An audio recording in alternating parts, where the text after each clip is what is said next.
एक समय की बात है, एक शहर के पास चिचौली नाम का गांव था। इस गांव में नंदू नाम का एक दूध वाला रहा करता था।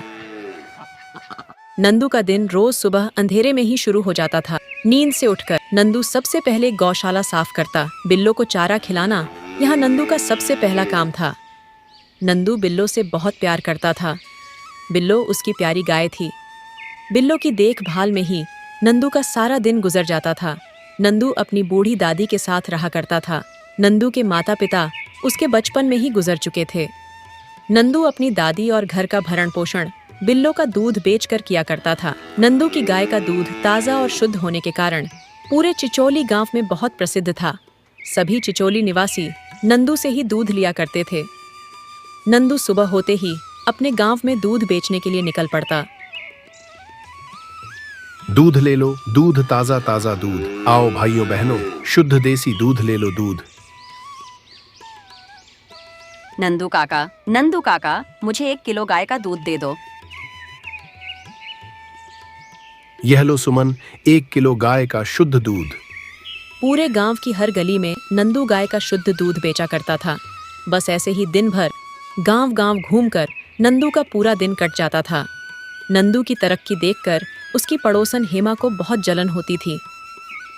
हेमा विचार करती है और घर जाकर अपने पति से कहती है।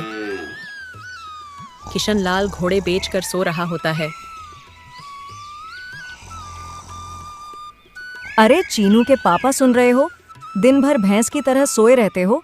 अरे ओ हेमा, ऐसा क्या हो गया जो इतना चिल्ला चिल्ला कर बोले जा रही हो? एक काम नहीं करके भी आप खुश नहीं हो? थोड़ा बाहर जाकर भी देखो। आज तुम गुस्से में लग रही हो। नंदू दिन भर गाय का दूध ले लो चिल्ला चिल्ला कर दूध बेच रहा है। हमारे घर में भी तो गाय हैं। आप भी तो गाय का दूध निकालकर नंदू की तरह गांव में दूध बेच सकते हो। अरे हेमा, नंदू की गाय का दूध पूरे गांव में प्रसिद्ध है, तो हमारे पास से भला कौन दूध खरीदेगा? भाग्यवान, मेरे पास एक ऐसा विचार है जिससे नंदू के सारे ग्राहक नंदू से दूध छोड़कर हमारे से दूध खरीदेंगे। क्या विचार है हेमा? मैं नंदू के दूध के भाव से आधे भाव में लोगों को दूध बेचूंगी। शुरुआत में दूध एकदम शुद्ध बेचूंगी। जैसे ही नंदू का दूध का व्यापार बंद हो जाएगा, वैसे ही मैं दूध में मिलावट करना शुरू करूंगी। यह सोचकर हेमा ने दूध का व्यापार शुरू किया।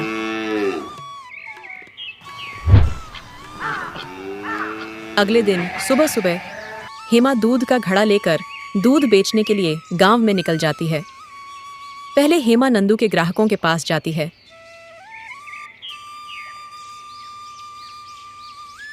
सुमन, अरे ओ सुमन। अभी आती हूँ। अरे सुमन, दूध ले लो, एकदम शुद्ध दूध है। एक बार लोगी तो दोबारा जरूर याद करोगी। अरे नहीं काकी, मैं तो नंदू काका से ही दूध ले लेती हूँ। उनके पास का दूध एकदम शुद्ध और ताज़ा होता है।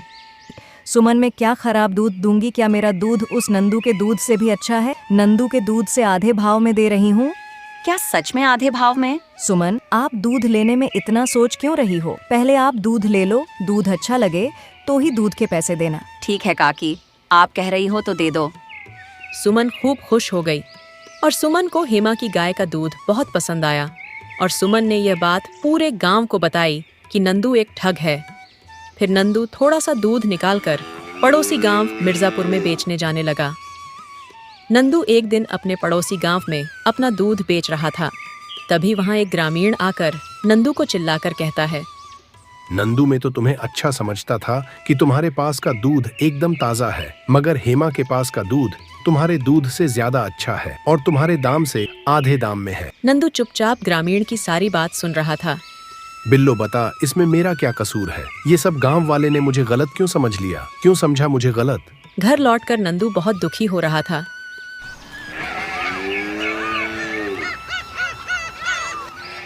हेमा की खुशी का कोई ठिकाना नहीं था। उसकी बिक्री बहुत ज्यादा बढ़ चुकी थी। अरे मैं जो चाहती थी वह हो गया। नंदू का व्यापार बंद हो गया। अब नंदू कभी भूलकर भी दूध नहीं बेचेगा। मैंने जो सोचा था वह करने की बारी आ गई। मैं बेवकूफ़ थोड़ी ना हूँ कि यह गांव वालों को इतने आधे भाव में दूध बेचूं। अब इस दूध में मिलावट की बारी आ गई। दूध का दाम वही होगा, मगर दूध पहले वाला नहीं। हेमा ने दूध में सफेद पाउडर और पानी मिलाना शुरू किया।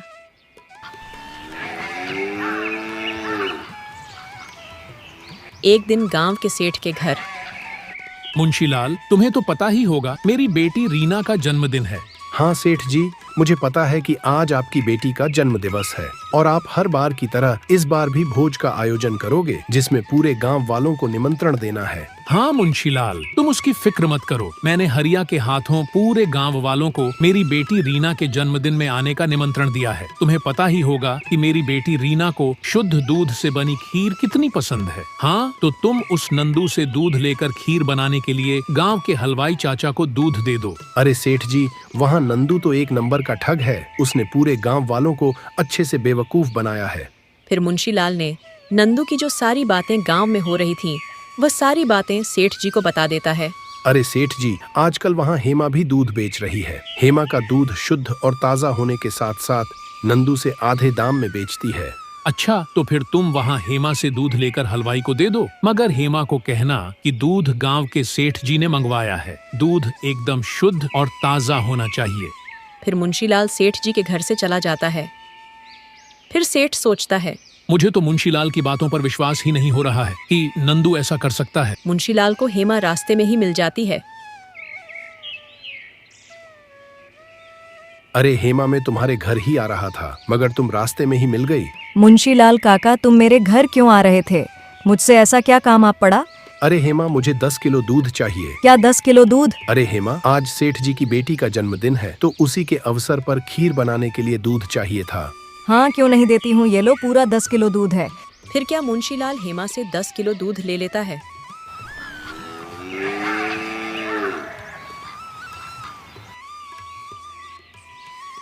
फिर वह दूध से बनी खीर खाने के बाद सेठ और पूरा परिवार, यहाँ तक कि सेठ की बेटी भी बीमार पड़ गई। फिर सेठ ने मुंशीलाल को तुरंत ही अपने घर में बुलाया।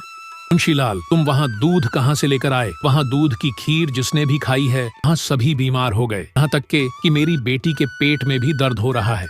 मैं सच कह रहा हूँ सेठ जी, वह दूध मैं हेमा के पास से ही लेकर आया था। पहले तुम कह रहे थे कि हेमा का दूध एकदम शुद्ध है, तो अब क्या हुआ? फिर यह सब क्या है? लोग वहाँ खीर खाकर बीमार कैसे पड़ गए? सेठ जी, मैं कुछ नहीं जानता हूँ। अगर मेरी बेटी को कुछ हो जाता है तो मैं तुम्हें और उस दूध वाली को नहीं छोड़ूंगा। सेठ का गुस्सा देखकर मुंशीलाल वहाँ से निकलकर सीधे हेमा के घर चला जाता है। अरे आज तो पाउडर खत्म हो गया। कल के दूध में मैंने सारा पाउडर मिला दिया, पर अच्छा है कल का सारा दूध सेठ जी ने खरीद लिया। आज पाउडर बाजार से लाती हूँ। हेमा की सारी बातें खिड़की से मुंशीलाल सुन लेता है। छी छी हेमा, तुम इतना नीचे गिर जाओगी मैंने कभी सोचा नहीं था। तुम्हारे दूध की खीर खाकर सारे के सारे गांव वाले, यहाँ तक के कि सेठ जी की बेटी भी बीमार पड़ गई। छी छी, चलो अब सेठ जी के पास। मुंशीलाल ने जो भी बात सुनी वहाँ सेठ को बता देता है। हेमा, तुम औरत होकर भी तुम्हें जरा सी भी शर्म नहीं है। अगर मेरी बेटी को कुछ हो जाता तो, और तुमने उस बेचारे नंदू को भी पूरे गांव में बदनाम कर दिया। ऐसा कोई करता है क्या? तुम औरत जात हो, वरना तुम्हें गांव से निकाल देता। मुझे माफ कर दो सेठ जी, मुझसे बहुत बड़ी गलती हो गई है। मैं बहुत लालची हो गई थी। मैंने उस बेचारे नंदू के पेट पर लात मारी। मुझे माफ कर दो। अब से मैं दूध बेचना बंद कर दूंगी। मुंशीलाल, पूरे गांव वालों को बता दो कि असली मिलावटी कौन है। फिर सभी नंदू के घर जाते हैं और हेमा भी। नंदू काका, मुझे माफ कर दो। मेरे कारण आपको बहुत परेशान होना पड़ा। कोई बात नहीं हेमा बहन, मैंने तुम्हें माफ कर दिया।